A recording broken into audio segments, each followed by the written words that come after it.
Hello everyone and welcome to another Game Jam Timelapse. This time it's side quest number 4 featuring Mediatonic, which is awesome. This Game Jam was actually suggested to me by my teachers from the college that I'm at.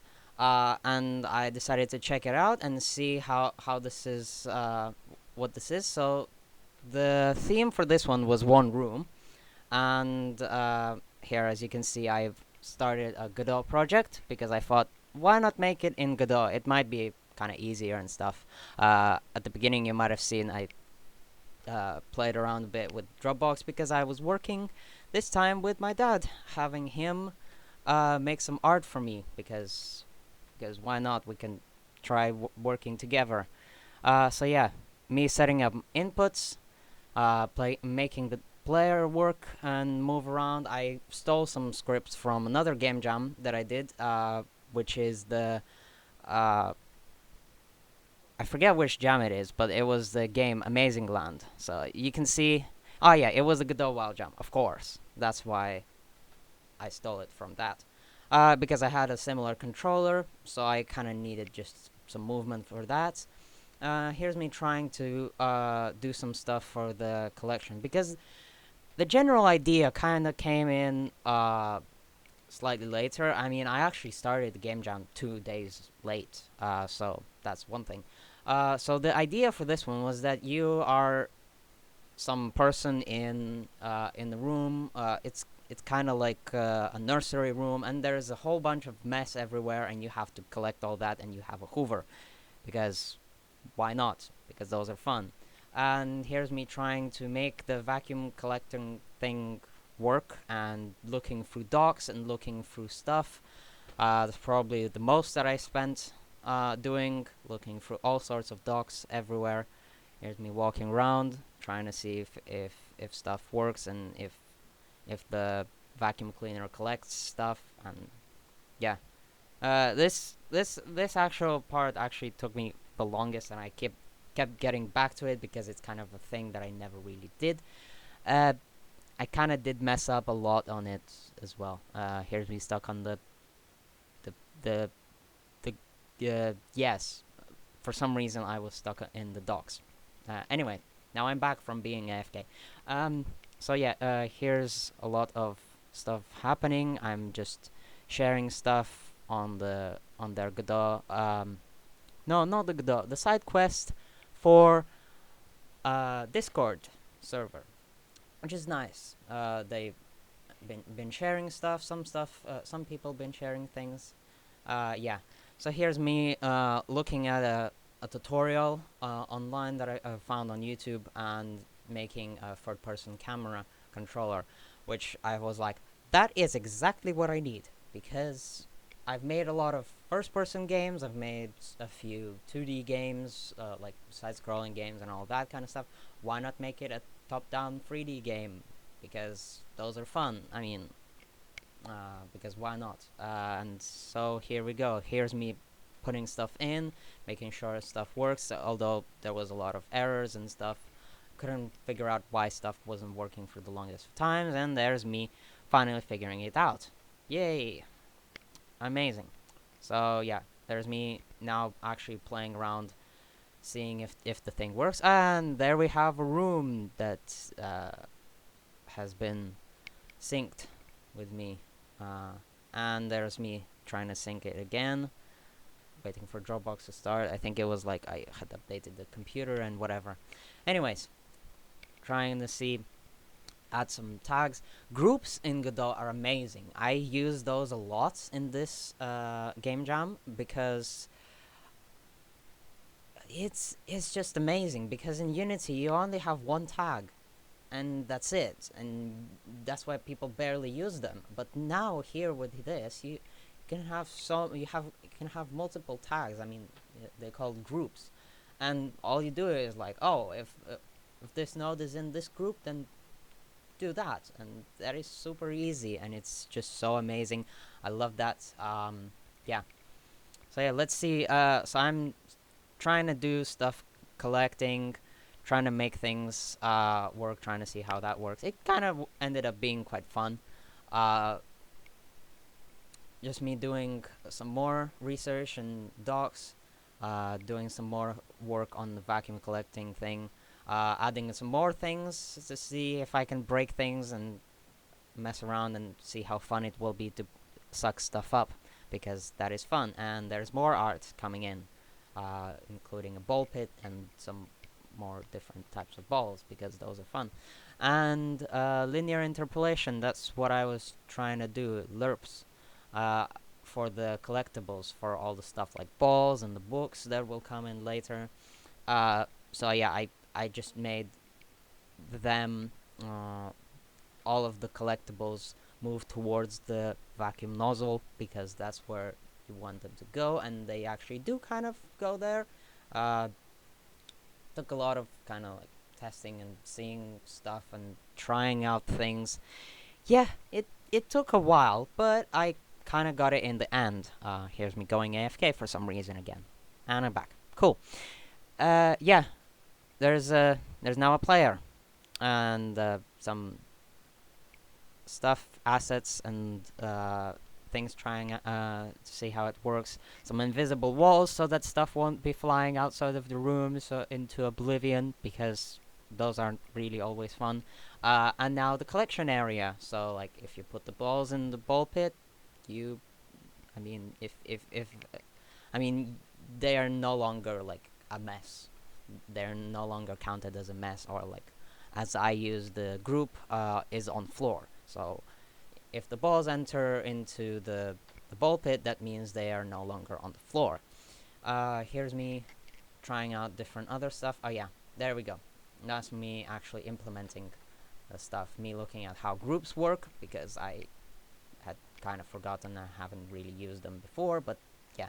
I mean, I knew it was a thing, but yeah. Here's me trying out to see if things will now hoover up and things will stick to the vacuum cleaner thing, because the actual collection nozzle has a whole bunch of what are they called? Remote transforms. There we go. Yeah. Here's me adding a wardrobe that my dad had made, because those are gonna be awesome, because there was some toys that you can put in there, in particular some teddy bear. So yeah, me trying to work out how hinge joint works, and messing around trying to see if that works. But apparently, because my player is a kinematic body, it's the entire thing is moved by script, so it's kind of like translating directly in the Unity engine. So it's yeah, it's a little bit kind of hard. Ah yeah, there we go. Now there's me actually storing all the stuff, like balls and stuff, like all the mess. I can store it in my vacuum cleaner. I tried doing it on like a diegetic UI, like having it directly on the vacuum cleaner at first on the Hoover, but it I mean, I was doing something wrong. I think it was something to do um, with the actual bodies, the actual rigid bodies being still rigid and not static when they enter into things. I had to actually make them static, and then they worked on the camera. Then actually for the longest of time, I couldn't figure out why it was always there. Like sometimes there would be a gap sometimes when I'm collecting stuff, but that was uh, because there was a random ball that I had hid when I was still testing. Yeah, so there's me collecting stuff and trying to see if I can shoot. Yeah, and me making, uh, yeah, trying to put a timer so you can shoot after some time. Uh, Trying to see how the global transform origin thing works, and it's a bit confusing when you're not really too familiar with the engine. But there we go. As you can see, it works. It it works. It somehow I managed to make it work, but there we go. It it does in the end. Oh yeah, here's me actually seeing like, huh, what's the problem? Why is there some random thing sometimes being a gap in there? And then I realized, oh, there was a old ball that I had left, I just hidden it. Hiding stuff here literally just makes them not visible. Whereas in Unity, if you hide stuff, everything stops. All the scripts and everything, so yeah.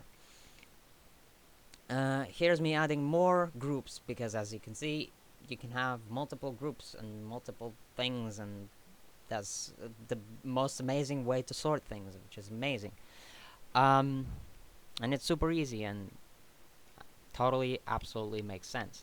There we go. Some lighting and my nice desktop for some reason. There we go.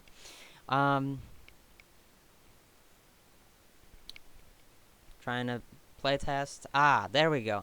Now I'm trying to see and work out how I can add the joystick to work, because I can totally do that. I can see how the joystick, every single button is already in the project. I mean, you can choose whichever button does what action, and then that's how it works. But I mean, there's me trying to see how I can change the joystick action, and like, so like if I'm rotating the player so that the mouse won't be overriding it unless I have actually moved the mouse, which was just a few simple ifs. But the longest and the hardest thing to do was to make the aiming on the guy actually work exactly, depending on the direction the camera is pointing. So yeah, that it took some time and messing around and seeing if things worked. As you can see, trying to do with the position, and there we go. It's now working. Um, yeah, and obviously the input get action strength. That's an amazing thing. I I mean, you don't necessarily need to have the action uh, to be pressed or something like that. You need to get the action strength. Yeah, so that was me sharing, and I just did the UI really quickly, and I can't talk that fast enough to explain absolutely everything that is happening. Yikes! Time lapses are fast, but I absolutely love watching them. They're absolutely fun. Here's me actually making the gameplay work. So like stuff that is left to collect are all of the items that are in the group of is on floor. Simple as. And there we go. We're playing. Not playing. Coding, making the UI work so that whenever you have put the stuff into the correct place, the left to collect counter goes down. So you can see, yeah, if you've collected everything, and also there's a timer because you have to do this fast enough. And there we go, a teddy bear, yay! Kind of sideways in the thing, but oh well, there we go, it's working. I have changed, as you can see, the UI. I mean the showing like of like what you have in your Hoover is like directly connected to the camera, which I did end up changing near the end to having it being back on the Hoover. There was just some things that didn't quite work for me at first, but I was like, oh yeah, I can just change it back, and it worked perfectly fine. Yeah. Testing, making the game have the actual gameplay loop, the entire game loop, and checking for the win. If because like for instance, sometimes the player can get it in correctly, but sometimes like balls, you shoot the ball in, it goes in correctly, but then it like bounces out. So if after like 2 seconds it still is in, I mean there are no more things on the floor, then you're fine, then you win. And time to add a bookshelf, because that's a thing. Because I can totally, because we have the things for bookshelves, adding in more remote transforms for every single kind of shelf if you want, and just making sure that works and that collects the books. There you go. As you can see, the script. me adding in. Uh, that took quite a long time to make because I kind of really messed up in how the thing works. Uh, I wanted to make it so that you could collect the books from the shelves accidentally again, but it just really made it very messy and it never really worked correctly as I wanted to. So I just made it so that if you put the book in, that's it. It never goes out. But that's gonna be near the end of the video ish. Uh, so yeah, here's me trying to make it still work, trying to see all the errors, why they're happening, and all of that, and debugging and all of that, and seeing.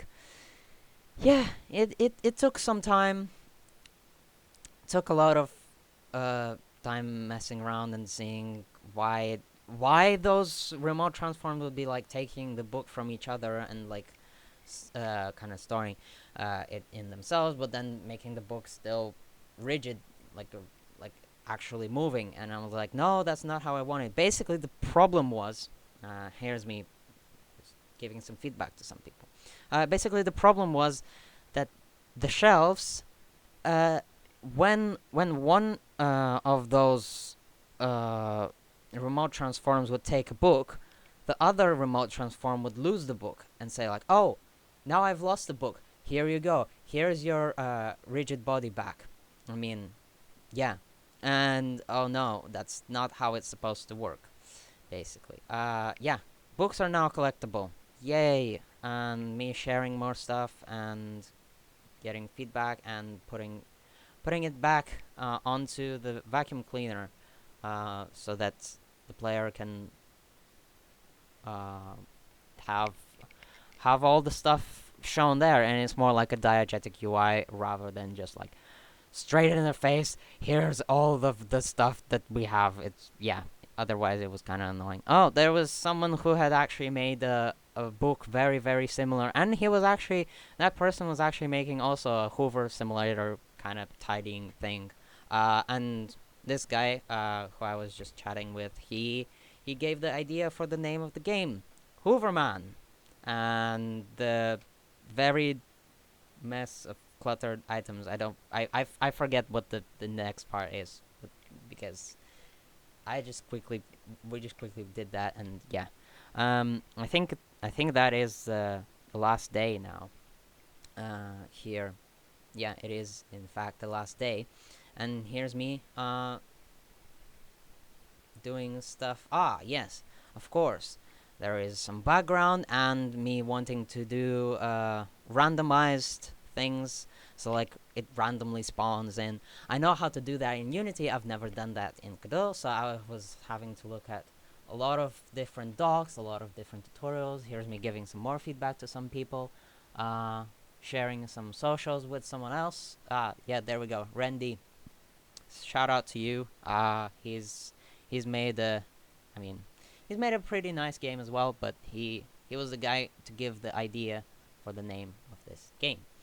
Anyways, trying to instantiate, trying to ask some people in the Godot community why stuff doesn't work. But for some reason, after some messing around and looking through tutorials and looking through things, I it sometimes is just the point of like, oh, I kind of missed that. Oh, I should have put that in, or like, oh, it's not local transform origin, it's global transform origin. Sometimes that kind of thing happen. I remember that was somewhere near the beginning.